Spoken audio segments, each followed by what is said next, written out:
Everybody, what's going on? All right, so they're talking about blood sugar. This subject is so big, meaning blood sugar will lead to it could, anywhere from you say inflammation that's causing sickness or diseases, joint issues, brain problems, brain diseases.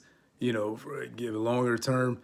Two parents that are too high in blood sugar passes to the baby can change the baby's DNA in a negative way, make them more susceptible to having blood sugar issues and diabetes. All this stuff is written down. It's huge. So in this case, when I put the tour link out here, I normally put a couple links, but the tour link is a way to connect to LiveGood directly. All they're going to do is send you the current things they're doing, and it's important. And this stuff is all free. They're one of the biggest, or best free health resources out there. Whether you ever buy a product or not, it's just big. This is good information. So we haven't really actually talked about it together, to be honest. I say eating order matters. Now, what I mean by this is with you're referring to your fiber, carbohydrates, proteins, fats on your, let's just say, dinner plate. So what happens when you eat on an empty stomach, which this is typically when we're eating our meals, we're hungry or on an empty stomach, glucose enters the bloodstream rapidly. So our goal is to eat the protein and fiber and fats first. So say you're looking at your plate, and you have your broccoli, drizzled with olive oil, and you have your chicken breast, and then you have a sweet potato. Your goal would be to focus on eating the broccoli with the olive oil. There you get your fiber and your fats, and then your chicken breast, your protein. Eat that, and then finish it off with your sweet potato. And that simple order, you're going to have a smaller glucose rise, you're going to have improved satiety, and more stable energy levels. But this is honestly just because you're balancing your blood, you're stabilizing your blood sugar better. And I've known this for a long time. You've always heard that. I didn't think it would have that dramatic of a benefit or of a impact, but it does. And I see it on my numbers. I see it on my app that's reading my blood sugar. It's wild. So it's one simple switch that we can do. Think about it even if you're having like a snack, right? What have we always heard with don't just go eat an apple. Yeah.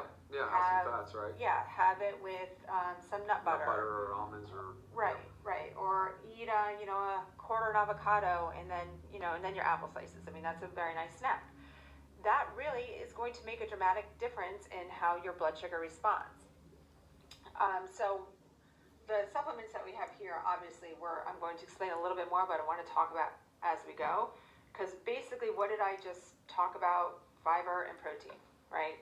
Our organic fiber and lean, which has a dramatic benefit with this is why we say take lean 30 to 60 minutes prior to eating. It's all the goal. It's all about the blood sugar response. So don't think about this just if you want to lose weight, because I have no goal to lose weight, but I have a goal to always be healthier, always maximize or optimize my health. I'm not going to be eating any less when doing this, and you actually track your food. Like I'm eating the same amount, but I can tell it makes a difference. So you've got to focus on using these as tools to help you do that. Okay, anything else with eating order? Well, you're about to talk about how you work these in together. Yes. Right. Yep. So I said 30, 60 minutes prior to eating. Do you want to talk about a little bit of what's in lean? Like why? Well, of course. I mean, it's just like the anticipation of food, right? Like your body starts to release, enzymes and things. The body, as a mood-wise, the hormones shift to get ready for digestion. And so if you actually were to put lean in or a GLP-1 activator and some of these other beneficial compounds in there, enzymes and such, it will be a perfectly primed environment for when you do consume the food. And you're not going to get a spike in sugar from taking the supplement, right? Right. The supplement will not spike you. So taking that to 30 to 60 minutes before anticipated food offers a tremendous amount of benefit, like you said, in the blood sugar curve. Right.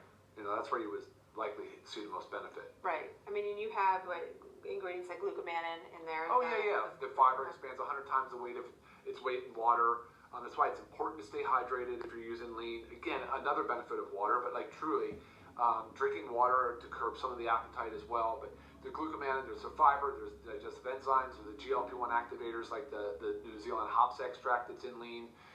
Just a tremendous amount. Like I said, I keep saying it, it's just good beneficial ingredients. Right, 100%. And you could also, I know there are some, because you guys have emailed me your routines, that do take a scoop of the fiber prior to each meal. If your stomach can handle, if your gut can handle that, that's wonderful, because that's really going to, prevent the blood sugar spike. Yep. But also, you can even like divide it up if it's too much fiber for you, depending on how you eat. You could also split it up. But again, it's about playing around with like what works for you. And also just putting these guys, in your shake, adding the fiber to your shake. So making sure that it's going to slow the blood sugar response. Because when you eat something, it's not an immediate blood sugar. It's not an immediate blood sugar response. Your body takes a little bit of time to register, what's going on. And the more time it takes to go like this, the better. So if you're going quickly like this, again, we don't want that. What does that say? Oh, sorry, 10%. Oh. We're good. Okay, next one is chewing versus drinking your calories. And I have seen this personally because I usually always start my day with a protein shake. And I put all of our stuff in it, right? I have the fiber, I have the greens, lots of stuff. But what I noticed is little simple things and I'm not going to change. I love my protein shake as my first meal of the day. I absolutely love it. But I've had to make a couple simple tweaks because it was actually spiking me. Not outside of my range, but again, it went to a spike instead of a rolling hill. So I actually had to take out my blueberries because the fact that it's a liquid Format. Thank you, liquid format. And my body doesn't have to break it down, so it's going to have a quicker absorption and effect on my blood sugar response. So just adding in those blueberries, even though they're wonderful and healthy, adding them into the shake was actually making it spike.